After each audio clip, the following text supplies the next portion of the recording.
next thing you know, I got a letter. They're like, yeah, you're losing your scholarship. I was like, ah, fuck it, all right, I'm going home. I went home.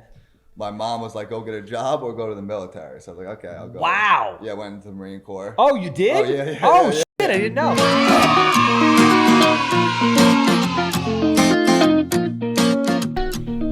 Max Kaestner, Triple Net Brokers out of Plainview. Ready? Yeah, kid. Welcome everybody back to another episode of the Handsome Homebuyer Podcast. My name is Charles, aka the Handsome Homebuyer, formerly Captain Permit, but we still love him. 516-513-8838. And if you have a house that smells like cat pee, dated from the 1960s, 6 inches of mold on the wall, human waste floating past the basement steps. I miss anything? Land, commercial property, notes, you name it. If it's real estate related, God created it, can't be moved, I want to buy it. 516-777-SOLD. Obviously, this podcast and every other sponsored by Sal Rizzolo of Cardinal Financial out of the Pat Jaw office. What? You don't deal with residential, you deal with commercial. Yeah. In residential, the LOs are nightmares, bro. Just when you think you have the freaking deal closed, you've waited 2 months, you've done all this shit, and then all of a sudden you find out that the buyer's not qualified to buy a sandwich. But if you have Sal Rizzolo, you don't have these problems. I don't have these problems. Sal's in there every day, every deal we do, every open house, he underwrites every deal, and we don't have problems. All right, back to you. Max Kaestner. So we met in OG, Yep. the mecca of fitness. Yes. Right? You're looking jacked, sir. We'll take a picture later. Everybody can see. Ladies and gentlemen, relax. He's taken. He's getting married soon. When's the date? June 30th. Shit, this year? Yeah. In Croatia. Yeah, it's like 75 days away. Wow. How do you Yeah. feel? I just want to get there, you know? The planning's a nightmare. Well, bro, well, first of all, the planning of a wedding is tough to begin with. Second of all, you're doing it in another country. Yeah. Have you ever been there? Yeah, like 6 times. I hear Croatia's wild. Oh, yeah. Like, I need to go. Yeah. It's on the bucket list. Yeah. It's top 5. One of the best countries I've ever been to. Yeah? Yeah. Wow. We go every year to visit her grandparents. Nice. Yeah. Good for you, man. I'm excited. So. All right. So speaking of other stressful things, we're going to talk about commercial real estate. So for those out there who don't know who you are, what you do, you have a 4th generation family office where you've been investing in all kinds of commercial stuff, from industrial to dry cleaners. We were just talking about anything and everything, which we're going to talk about in a minute. Mm-hmm. But you're also an agent with Triple Net Brokers out of Plainview. Yeah. Which, for those who don't know, explain to people who might not know what a Triple Net lease is, what a Triple Net lease is and how that works and what you essentially do there. So Triple Net lease is pretty much a net deal where the tenant pays for taxes, insurance, maintenance. So we call it the check of the month club, pretty much. It's fucking awesome. You know, you buy a property, all you got to worry about is going to your mailbox and collecting the check and depositing it. It's really it's truly mailbox money. Yeah. So types of properties that are usually Triple Net are like your CVS's. McDonald's, Burger King, Wendy's. Yeah. You know. So you as the landlord own the property. They take care of everything. Sometimes they do the build out. They pay the taxes. They pay the insurance. You get a check. It's F you pay me. And you never have to worry about anything. It's a beautiful thing. But there are 2 some are ground leases. Okay. Which are still very good properties, but you just can't write up the appreciation and stuff. So explain to people, because a lot of people that listen to this are in the residential space, but they want to be you. They want to be in the commercial space. So give everybody kind of like a brief lesson on ground leases and how it works. So a ground lease would be like McDonald's. You know, say McDonald's comes, you want a piece of land, McDonald's wants to go there, they'll lease the land for 20 years, paying you whatever, call it $100,000 a year with 5% increases every 5. You know, so you own the property and McDonald's is paying you rent, but you just can't write off the appreciation because technically you do not own the building. Exactly.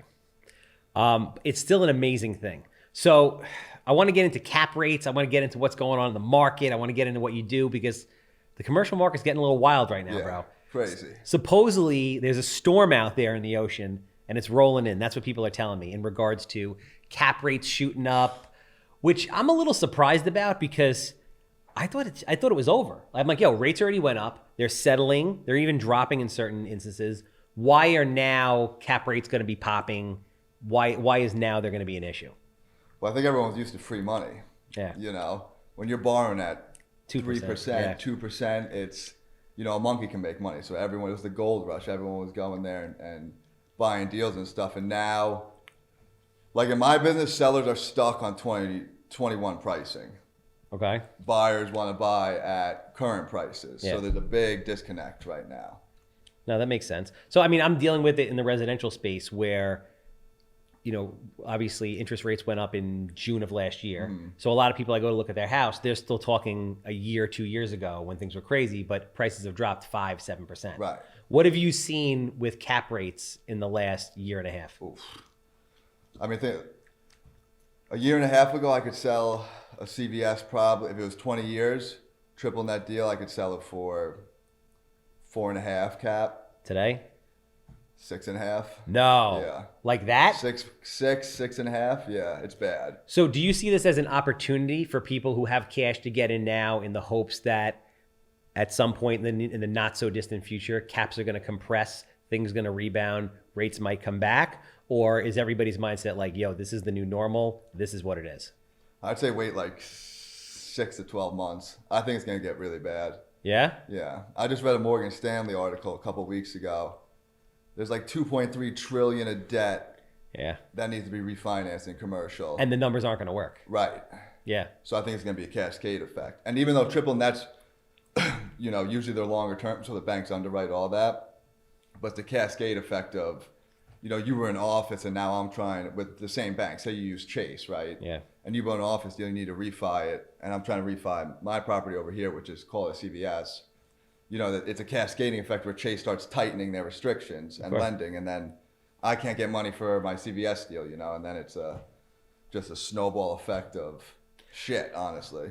So it's interesting because we haven't seen something like this happen since the savings and loan crisis in the 80s, right? Where that was kind of essentially like the birth of REITs. There was so much, the banks were lending and the numbers didn't make sense and guys couldn't get out of deals, but there was a ton of money sloshing around in the public sector, in the public markets, and REITs were born, and that's really when they took off. What do you think is going to happen? Because there's only a couple things. Either investors have enough money to pay down existing debt so they can refinance and make it and hold on to the property, or they're just going to hand the keys back, which, bro, every day I go on Instagram and on The Real Deal, it's another monster REIT, fund, hedge fund, whatever it is, handing over keys to office. I think that's what's going to happen, yeah. You think companies are just going to, and investors are just going to hand keys over? Yeah. You don't think they're going to try to do workouts, modify loans, do anything? It depends on what the banks, how restrictive they want to be. You know what I mean?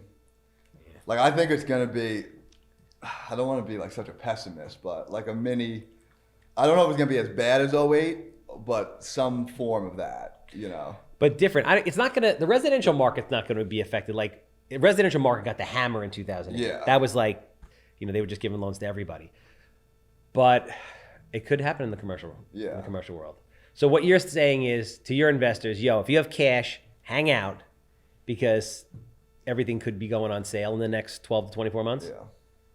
So obviously you're an avid investor, right? Mm-hmm. Let's talk a little bit about the family business, what you guys invest in currently, how that got started, like damn near 100 years ago, it sounds like. Yeah, I think it's like 89 years old, the company now. Jesus. Yeah, way before me. That's awesome. Yeah. So how did it get started, and what's the kind of stuff that you guys invest in? And are you still very active now, or do you have a portfolio that you're just basically managing at this point? Okay, yeah. So my great-great-great-grandpa, I think that's right. If I'm fourth generation, yeah, I'm doing the math right. Great. I think two greats. Yeah, two greats. Yeah, two greats. Whatever. Came over here from Ireland, fourth grade education, drove a horse and buggy with his brother. They picked up bricks. Wow. They started selling bricks, actual bricks. Yeah. And then in there, they started a construction company off selling the bricks. He was the first one to use like a steam jackhammer or something like that. I have an article at my house. And then from that construction company, him and his brother, they started buying plots of land in Long Island City, which back then was farmland. Yeah. And then next thing you know, it just kept, then they started building, he would only build one-story buildings too. Okay. There was something with him, he did not like more than 2 stories, so everything's 1 story. And then it went to my great-grandma, who I knew very well. She passed away when I was 16, so I got to grow up with her and stuff. And then once she passed away, my mom's mom passed away young, so I went to my mom, and then me, my mom, my two brothers run it now. Wow. So is all the property still in Long Island City, or No, majority are, but like we own the CVS in West Babylon on the Lease Neck Road. Okay. We own a Verizon in upstate right now, and then Nice. we just focus on industrial retail right now. Looking to get into multifamily though. Yeah. That's where we want to go. Really plow some money into. So do you guys personally, you sitting on the sidelines waiting? Yeah, we're sitting on like a big war chest right now. Yeah, that's basically like I kind of saw this coming. I refinanced like my entire rental portfolio. Bought a couple things, bought that property we were talking about before, and now I'm just sitting there waiting for what's going to happen. Yeah. But I just feel like I'm waiting. Everyone's talking about what's going to happen. And when everyone talks about what's going to happen, The opposite happens. Nothing happens. Yeah, I know. nothing happens. So that's why I was asking you before. I was like, do you think the banks end up doing workouts? Do they not? I mean, listen, I'm from the school. There's always deals out there. Always. It's just on how hard you want to work. You just got to search through everything, and you'll find the deals. On the family office side, do you try to stick to the triple net stuff, or it's a mix of everything? Mix of everything. Like I really like industrial, especially with Industrial is amazing. that's pretty solid investment right now. I love triple nets, but I really want to go into multifamily. What's bringing you into multifamily? You're a residential guy, so I don't know. I don't know if you're gonna like this, but I think, and I just look around at. I'm young, right? I'm turning 30 in like 7 days. April 26th is my 30th birthday. But so I have the benefit of being young. I talk, all my friends are young, and I see them looking to buy houses and stuff. And to get a house now, it seems so hard. So that's why I think we're gonna turn into a little bit of a renter's nation. See, I mean, we see each other in class, but you really don't know me. So I buy like 100 houses a year. I don't own my own house. Right. Like I rent the house. Yeah. So you're not insulting me. I'm with you 180%, bro. Yeah. Like I don't want to buy anything that doesn't make me money. Right. I'm just saying it from the standpoint of like how are you planning on managing the multifamily? Like how big are you thinking about going? Are you looking to go like big. 10 units, 200 units? Like how like big are we talking? 250 plus. Yeah. Yeah. Put a management company on there. Yeah. Manage the management company, Yeah. Because you always got to, I'm always from, right, like, I do know a lot about multifamily. I've been researching and stuff, but I know how to manage more of like, my industrial tenants. Yeah. And then CVS and those other tenants, there's no management on those. Yeah. Well, that's what I'm saying. It's a lot of, I mean, I do in-house property management here, right? I do primarily, it's mostly like single families. It's a mix of multis and some industrial stuff, but I'd say 50% of the portfolio is straight up single family, Right. and I do primarily Section 8 or Yeah. program-based tenants. There's a lot of shit that happens. Yeah. Like every day. It's madness. You're paying the management company to deal with your headaches, essentially, where I'm not getting a call at 2 a.m. that my heat went, But when you have buildings of that size, you have on-site supers. It's a totally different animal. Yeah. Versus the stuff like I have a lot of like 8-unit, and 10-unit, and 12-unit buildings, Right. that kind of stuff. But it's just a different animal than the industrial. With industrial, you're putting people in there, and it's pretty hands off. Yeah. Those you self-manage? Yeah. Yeah. So that makes sense. Well, everything we self-manage right now. But I agree with you 100% about it becoming a renter nation. Yeah. I think, like to your point exactly, it's, for people your age, it's a perfect generation, right? They're coming of age. They want to buy houses. And it's expensive. Oh, yeah. Like, bro, I list probably 2 to 3 houses a week. And these things are flying out the door. Anything under $1 million, and there's nothing cheap. Right. Nothing. Yeah. And if you're buying a $500,000, $600,000, $800,000 house and you have a mortgage, it's a lot of money. You're in there $4,000, $5,000, $6,000 a month. Yeah. That's after tax money. Where are you going with that? And a lot of people don't know how mortgages work. As far as what, being front loaded with the interest and stuff? Like, yeah, you say, all right, I'm giving you a loan at 6%. A lot of people think that's just 6%. You're paying it daily, pretty much. Right? Yeah. Residential is daily. It's daily. Yeah. Yeah, it's adjusted. Yeah, it's So adjusted. people don't to that. understand, And if you look at an amortization table, for those of you who haven't, you see how you pay it. It's front loaded. So Right. at the beginning, for like the first 5-7 years, you're paying majority interest. You're not Right. paying a lot of the principal down. That's why I always tell people, I was like, yo, it doesn't make sense to buy a house that you're going to live in for a couple of years. If you're going to buy a house, buy the house you want to be there. Right. Plan on staying there at least 10 years, if not forever. Yeah. You're better off saving, even if you have to buy a house at 30, 35, 30, even 40, if you don't have to move out of it, it's you want your forever home. That's what I'm saying. And it's always better to get something that's smaller, that's, less capital intensive. Yeah. because you don't know the mistake that a lot of people make is they have that one great year, which is usually the year right before everything goes to shit, and they're like, I made money, I'm gonna go buy a house, and they start living like they're gonna make that amount of money every year, Right. and then they fall off, and then it's a mess. Yeah. Like So- that's a big thing with my family. We live well below our means. Yeah, The same. business comes first, we feed it, and then, you know, right? I mean, we're still so young, so it's different, but yeah, we live well below our means, you know? So, as far as like deal flow on the commercial side, how are you guys finding the deals? How are you marketing? Is it relationship based that you guys have had for a really long time? You know, how do you guys go about acquiring? Yeah, brokers. Yeah. Yeah. Are you searching online to see what's listed? Do you have relationships yeah, with guys like- forever? You are obviously in the business too. Yeah, so- yeah. Which that does help me actually. Because like a lot of people, you know, they'll have clients who are 1031 exchanging. Yeah. That's the best thing in the world if you're in commercial real estate, the 1031 exchange. We can get into that in a little bit.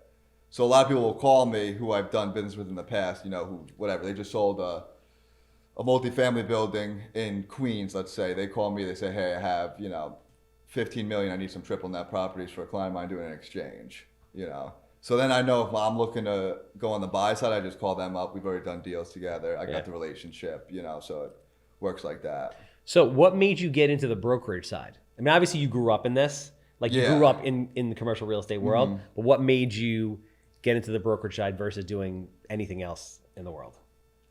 I went to college for a semester. I mean, I'm a pretty open book. I failed out. Where'd you go? Virginia Wesleyan. But I bet you had a good freaking time. Yeah. I actually looked at going to Virginia Wesleyan. Was it a good time? Yeah, I had it. Well, I was there for, felt like 3 weeks. So I had a lacrosse scholarship there. Okay. It's a D3 school, so they gave me an academic scholarship. Which Okay. is bullshit because Where'd you grow up? it's Centerport, Huntington. Okay, got it. So they gave me because it's a D3 school, academic scholarship. I think my high school average was a 75. I'm not getting an academic scholarship anywhere, you know? But I was good at lacrosse, so they gave me the scholarship. Went there, did not go to class, drank, partied, you know, and then next thing you know, I got a letter. They're like, yeah, you're losing your scholarship. I was like, ah, fuck it, all right, I'm going home. I went home.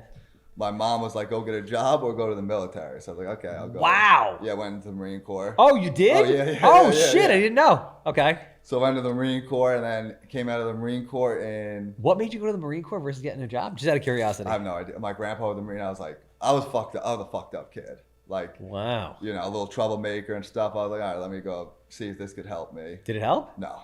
No. No. All right, I was expecting something So different. Marines like to party too, you know. Really? Oh yeah. I would think you go into the military and they. No, the Marine Corps, so I was 0311, which is infantry. Okay. So we, you know, that's like we call it Uncle Sam's misguided children, you know. So there's a lot of partying there, yeah. But it was a good time. Did you, were you deployed anywhere? No. Or- No? So I got X to leave the Marine Corps. Yeah, I have a crazy story.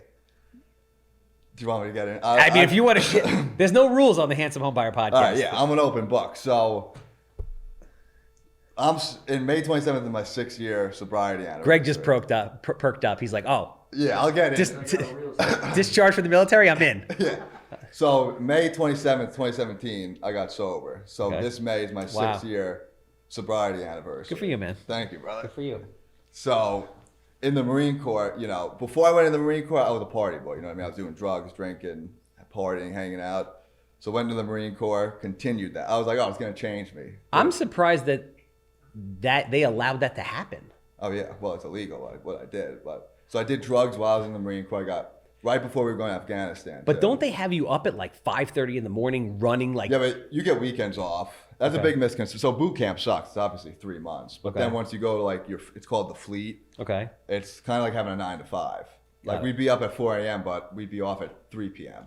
And then it was just radio. Yeah, so from 3 p.m. to 4 a.m., you can do whatever you want, kind of. Okay. You know, just you got to be at formation at 4 in the morning. Got it. But weekends are off, you know, so Friday, we did a lot of partying, you know, Friday 3 p.m. you're off, from Friday 3 p.m. to Sunday, it's, you know, it's kind of like college a little bit. Okay.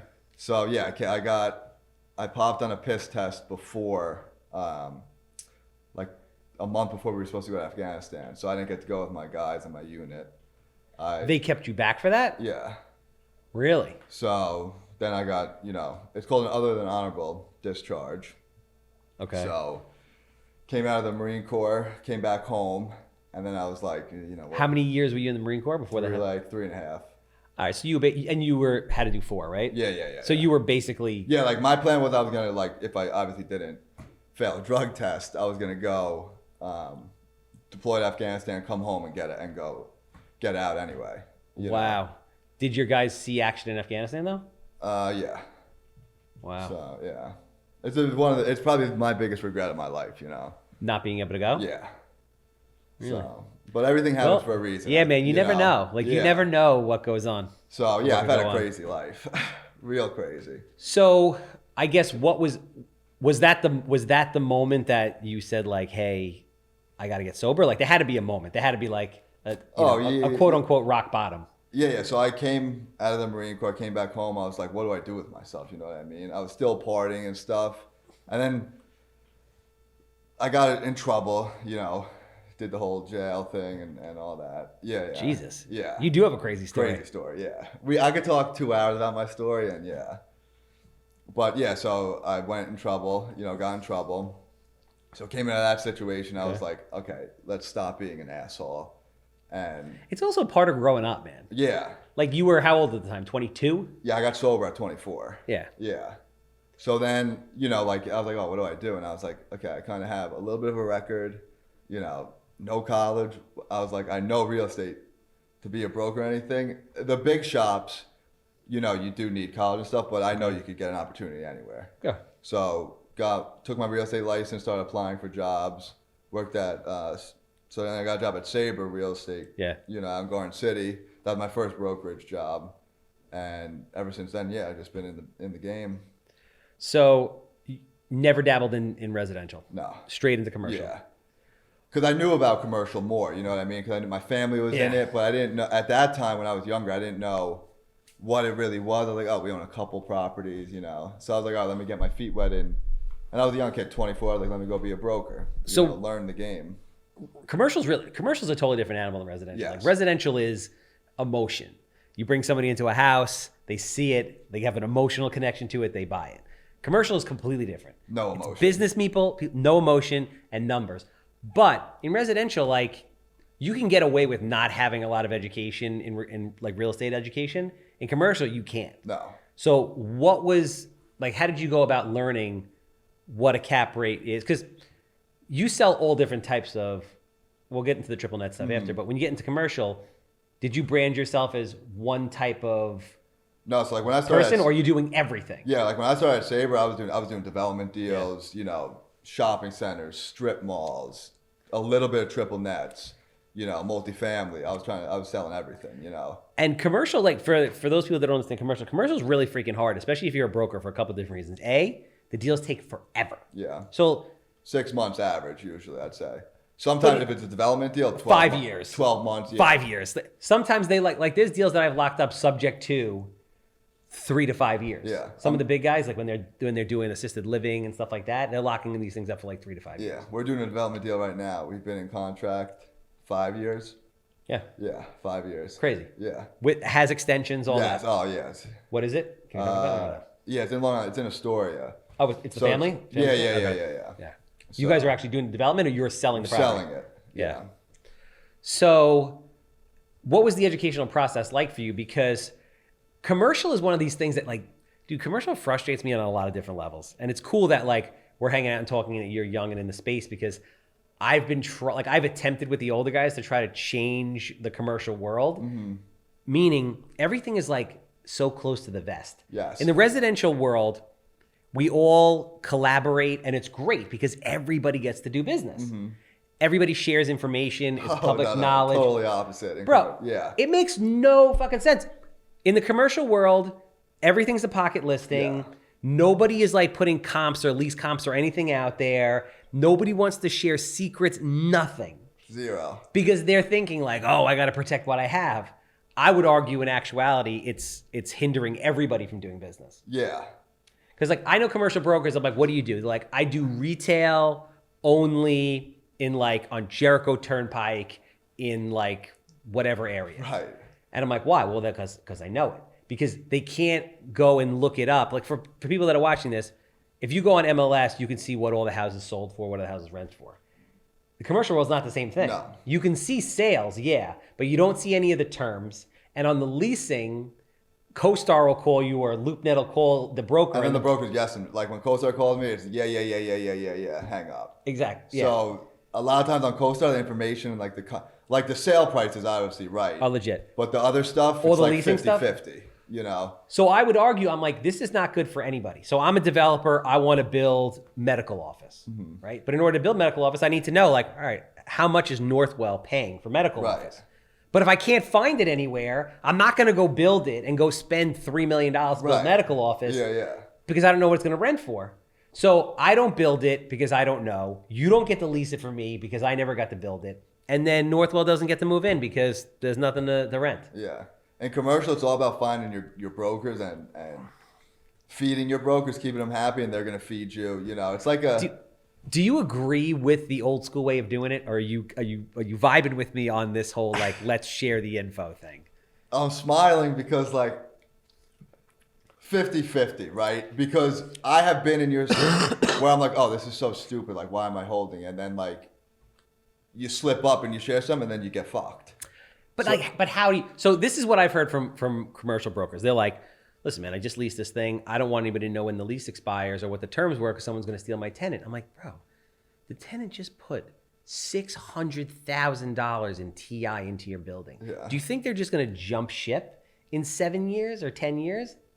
Because you offered them $2 a square foot cheaper? It's not going to happen. The aggravation of moving is it's not worth it. Yeah.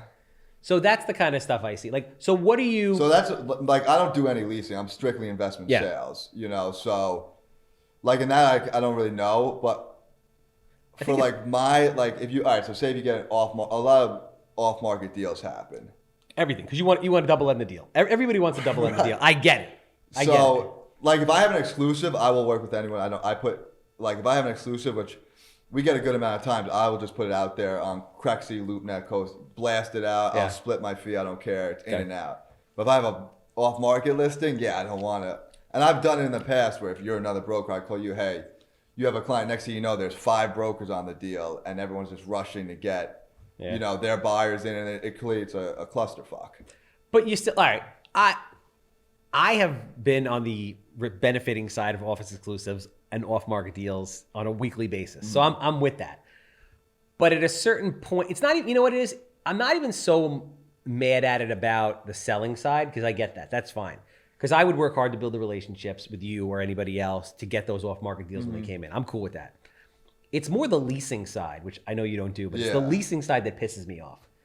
Because if you're looking to develop or you're looking to buy that building and you need to lease it, you need real leasing comps, you can't get them. Right, yeah. It's very hard. Very hard.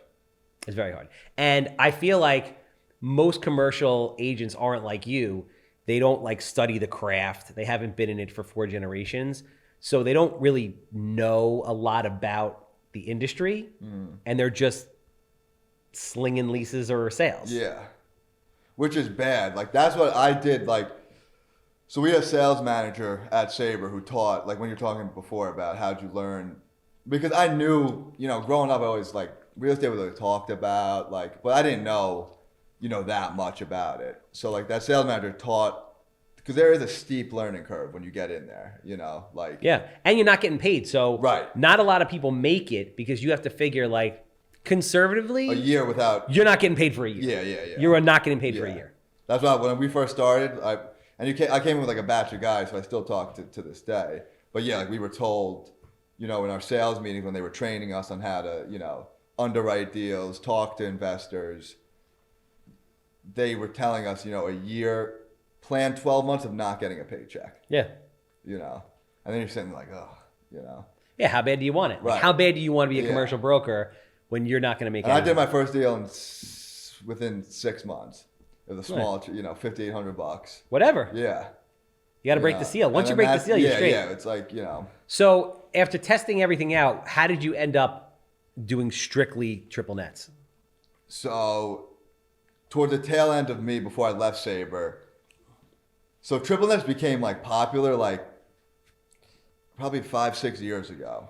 Like no one, I mean, I don't know if I should say no one did them, but there was almost like a little gold rush to triple nets because as a broker, I can sell them all over. Yeah. You know, I've sold deals to Florida, North Carolina, you know, Texas, because on a triple net deal, there's no, you know, I don't need to go there and tour the space with somebody and show them. It's just a lot of it's done over the phone, closings over the phone. We don't need to go into closings, you know. So on the tail end when I was leaving Sabre, I was getting into net lease deals. I was researching them, you know, cold calling landlords trying to sell triple nets, and then I knew of a guy Frank Caparino, who owns triple net brokers. I knew he was getting into the net lease game, and I think I sent him an email. I was like, hey, like, if you're looking for a new broker, I'd love to join you. He said, come on down, interview. I talked to him for like an hour. I said, all right, I'll start Monday. And then left Sabre and went there. Nice. Yeah, and I've been there 6 years now, 6.5 years. So, transaction-wise, are you representing mostly buyers, sellers? Is it a mix of the both? Sellers. The money's in the listing. So you want to get the listing. Just like any real estate, like a residential agent, they want the listing, which makes sense. Like we always say, the money's in the listing. So how are you going about getting the listings? So I'm a big cold caller. Yeah? It sucks, but that's how I was taught. That's what I still do. But also what I do see a lot is texting works a lot now too. Yeah. So I've been playing around with different. We could talk offline about it if you want. I know. Yeah. I have a couple software. Yeah. What do you use? I'll tell you. Yeah, see, there's that close to the best shit. So no, I'll tell you offline. I have a couple things I use. So. All right, yeah, I got some good stuff too. I'll let you know. I'll tell you about. But no, texting's great because cold calling is like, I don't know about you, but like all I get is spam calls. Yeah, all so I don't know day. who's who. Yeah. Honestly, if I see a random number, it could be someone calling me about business. I silence it and wait for a voicemail. My phone actually says potential spam on like 60% of the calls that come through now. Yeah.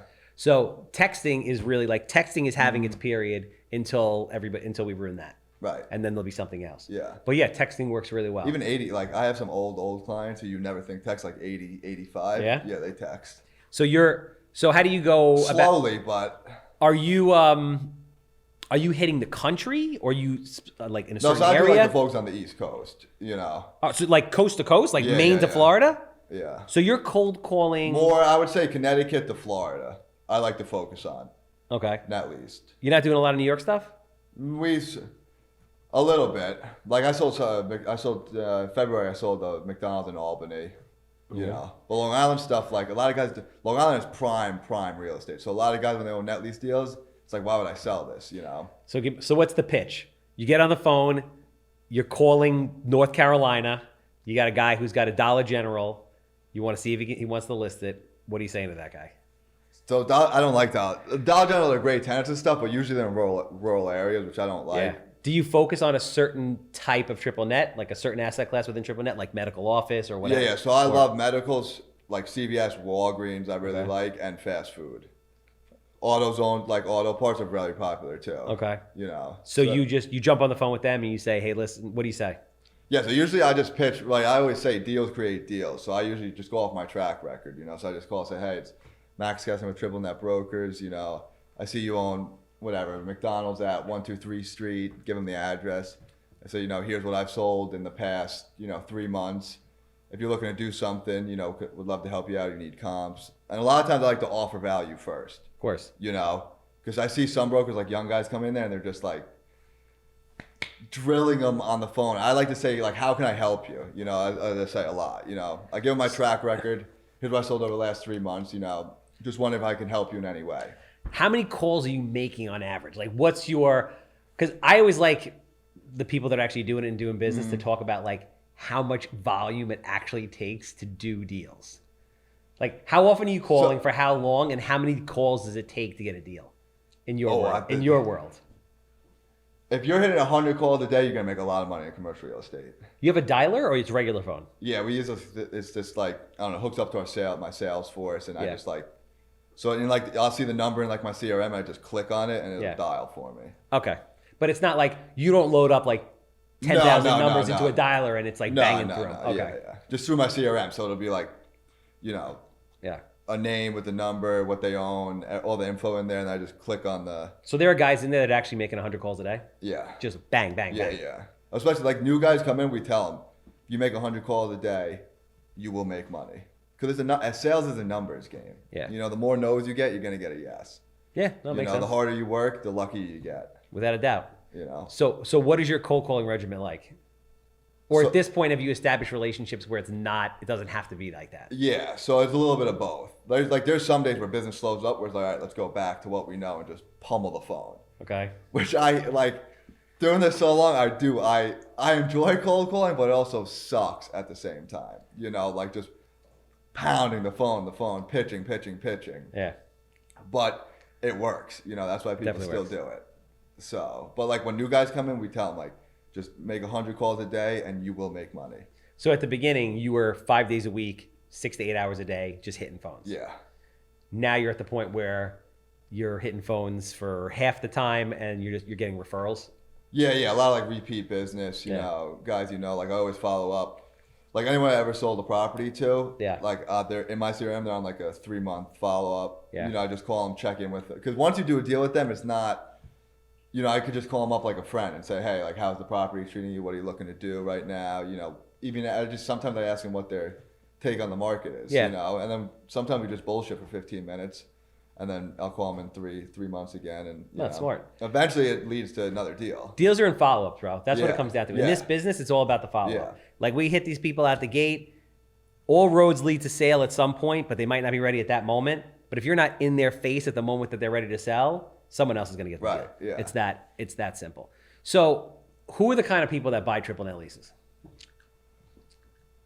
Commercial real estate investors, you know, Just like, is there any kind of commonality to it, or because just so people understand, triple net lease like it's a risk reward game. yeah, Triple net leases have lower risk. yes, Because they have lower risk, they have lower cap rates. The lower the cap rate, the more the property is worth, the less cash flow it has, Yeah. but the lower the risk. yeah, Ground leases have even lower, so even lower cap rates. right. Higher value, less cash flow. So I'd say majority are 1031 buyers, like I was saying before, which is the best. That's the best tax thing that this country has created. No, that's an amazing thing. The 1031 is interesting because I think it's great, but I also think, not that it's bad, but I think it pushes a lot of people to end up into deals that they don't want to be in Yeah, because of the time constraint. right. Do you find people are using 1030 using triple nets as kind of like a placeholder for their 1031s while they're trying to find something else? Yeah, like I mean, I've closed a deal in like 2 days because some guy lost out on a 1031. His ID period was expiring and he needed to close, so he's like, just let's go. I'll close in 3 days. Because otherwise he's gonna lose. Yeah, or he's gonna get huge capital gains, you know. Yeah, no, that's true. Because I mean, me personally, like I only do value add investing, right? So from like a buy and hold standpoint, I buy houses or commercial buildings that are run down. I renovate them. I reposition them. I want that built-in equity that I create, Right. and I want to be able to take all or most of my money off the table. Whereas with the triple net scenario, it's a performing, usually Class A property, Yeah. and it's just you're clipping coupon, Right. and you're making, like you were saying before, anywhere from let's say 4.5 to what's kind of like the top end of like a Class A, like B plus triple net right now. On cap rate. 7?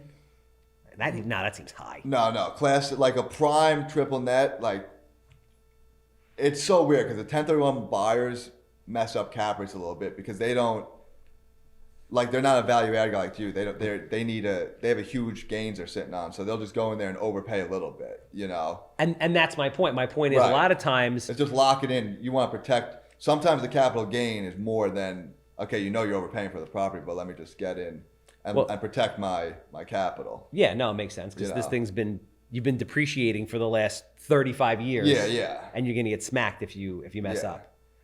So so are there guys that just sit there and want to keep it and clip the coupon mostly, or do you see it mostly as people that are just using it as placeholders, trying to look for something that has a better return? It's a bit of both. Like you get the 1031 buyers a lot, and then you also get, you know, the savvy investors who just love triple nets and they're trying to buy it with juice, you know, which when I say juice, I mean a little bit of upside in the Yeah. deals.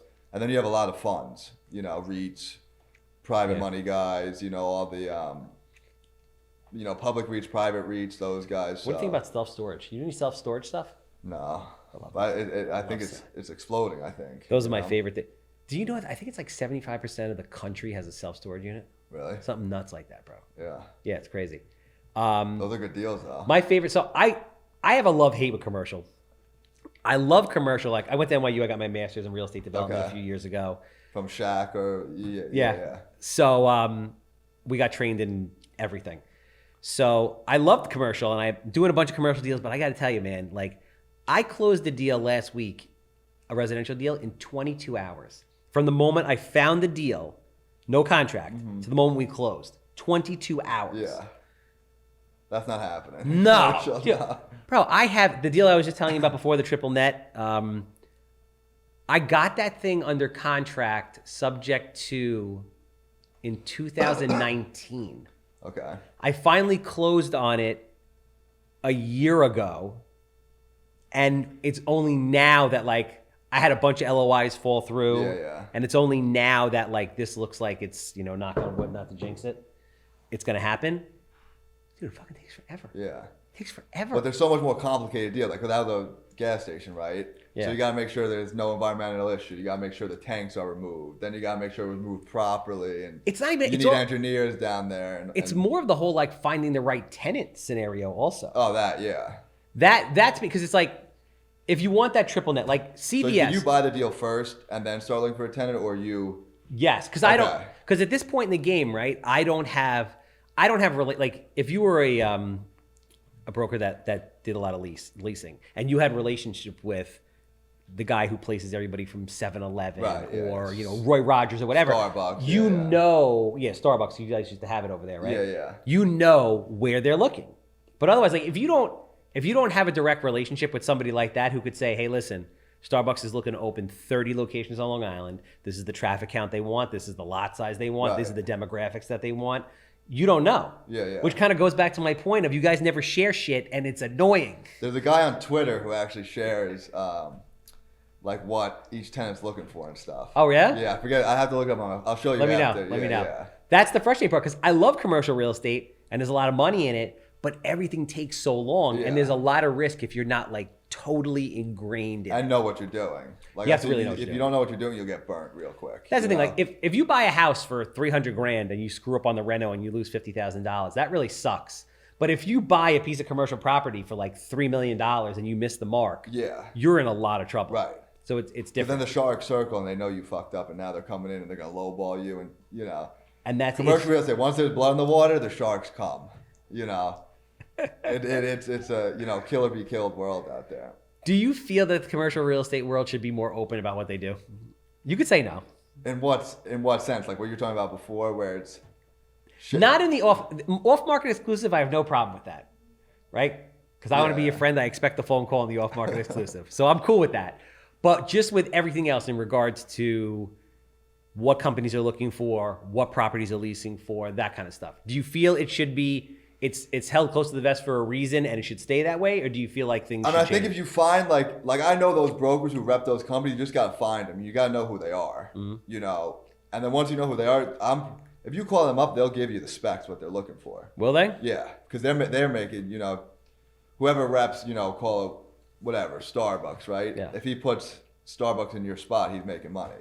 So Yeah. you just got to find them though, which is a little bit of digging, like who reps them. And then like a lot of times I'll just go directly to, like you go to Starbucks, like real estate, whatever, and then you can hit up the, Northeast real estate girl at Yeah. Starbucks and she'll tell you. Are they what- friendly like that? Will they actually tell you Yeah. what they're looking for? They'll Yeah, say, the hey, brokers listen. who rep them. Yeah. Oh, they'll tell you who the brokers are. Yeah, And then you have to call the broker. Yeah, because in leasing it works where, like each firm represents certain tenants, Yeah. No, I So, understand. like- They have exclusives Yeah, for a certain yeah. period of time. Yeah. But yeah, it just always seemed like everything was it was always difficult to get information in general. Because that's the ideal case. Like the ideal case for a real estate developer is to know, hey, Chase Bank is looking to open Right. 12 locations. Yeah. They want corners with $45,000 traffic count per day and all that stuff. And then you can tie up the deal. But it's tough. Like you have to identify the property, know what they're going to pay. Ideally, there are guys that flip these things all day. Yeah. So basically they're building them at like 10 caps and then unloading them at like 6 caps. Yeah. And they're making the spread. Yeah, that's a big business too, in that least. Yeah. Yeah, like on CVS, it's like right now that market's kind of drying up. They're called blend and extends, where say you're looking at a CVS that has 2 years left on the lease, right? You lock the deal up. You call CVS directly and say, hey, you want to re-up your lease another 20 years 15 years, whatever it is, and then they tell you yes or no. If they tell you yes, they'll tell you what they want to pay there. Yeah. And then you have the deal locked up, and you just your back end number, so you know where you have to be on the buy, and it's just working the seller if the numbers work. So in a situation like that, do you go under contract with some type of due diligence period where you have an out and then you try to negotiate, or you're just grabbing your balls and jumping and hoping that it works? Yeah, usually it works pretty fast. CVS will let you know if they want to stay there or not, and then you would go into contract and start working out everything, So it's kind of like going to a deal with a bird in hand, No, I got it. And then you make the difference on the spread on the flip, Yeah, no, that makes sense. you know. That market's drying up a lot. Yeah. Just what? Because it's so hard to make your numbers work now. Yeah. And then everyone started. There was like 4 guys who did that in the net lease space, and now there's like 50 companies that do it. Yeah. So everyone's undercutting each other, and it's kind of just drying up. Yeah, I mean, in real estate, in every business, you always have to be evolving to find that next Right. thing. And when you find that next thing, you got to be like, all right, what's the thing that's coming after this? Because it is a finite amount of time. Right. Yeah. We've had to change our entire real estate strategy recently. Before I was doing a ton of gut renovations, new constructions, all that. Then construction costs went through the roof, and I can't afford to do the same renovations. So Right. now it's like identify something that's under market, do minimal to non-existent work, put it back on the market, and blow it out, because that's the only way it could happen. Right. So we're doing that now, and I'm also wholesaling, selling a lot of paper, things like that, more like contractual stuff. But 2 years ago, bro, I was building or flipping. Last year did 78 houses, like 40 employees running around with Crazy. hammers and drills, and it was nuts. So things change, and just like that, like something, interest rates go up, inflation happens, Right. it disappears. Yeah. So same thing with commercial. And you gotta be ready to pivot quick. Always. Because Always. if you get caught flat-footed, you're gonna get run over. But I think you're a prime example of, starting out young and then, to tell people the power of real estate and what it can do over time. And seriously, I think there is no better investment on planet Earth than real estate. Not even that, just that it outperforms everything else. Just what people don't understand is the tax benefits of real estate is huge. Preach. Huge. Like the appreciation, all the write-offs. You put in an LLC, that LLC can write off. You open a bank account, it can write off everything. It's just the tax benefits are crazy, and that's really why I love real estate the most. The tax It's the tax benefits. Yeah, no, it's an amazing Like- thing. And it really has, like in your case, your 4th generation, I always tell people, listen, you want to buy real estate because it will literally change your kids' Yes. lives. Yeah. And it has. Yeah. Right?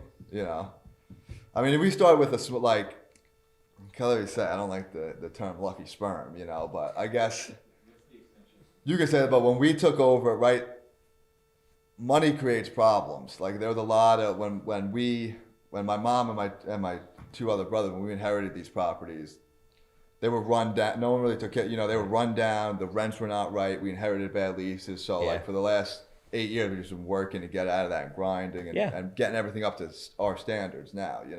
Real estate is tough, man. These buildings don't just manage themselves. There's a lot that goes on. And a lot of people think it's glamorous. No. No, it's not glamorous. And there's a lot of CapEx that goes into these things. And some years you're not making any money because you're putting out to do renovations and things. Right. It's not easy. Yeah. But over time, it's the best performing. Yes. They perform. Yeah. That's the thing. Like I put my head down for 5 years. I basically lived in a basement. I put every dollar back into residential real estate. And then I turned around with this portfolio and refinanced it. And I was just like, all right, that shit was worth it. Right. Yeah. I might not have any more hair, but it was worth it. Yeah. That's what me and my brother, I was just talking to him the other day about it. He was living with me. We were driving some shit box into Long Island City one day to go. I think we had to sweep the roofs. Like there was leaves stuck on one of our tenants' roof, and the drainage was getting messed up. So this pouring, pissing rain.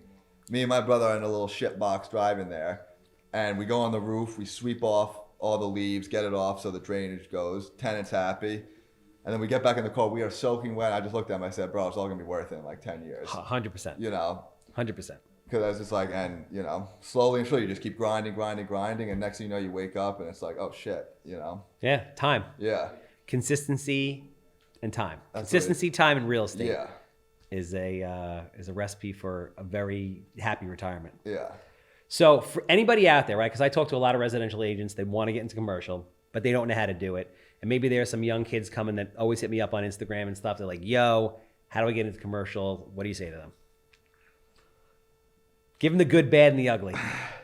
I mean, the ugly is you're not getting paid for a year. Yeah, that's probably the ugliest part, the time it takes.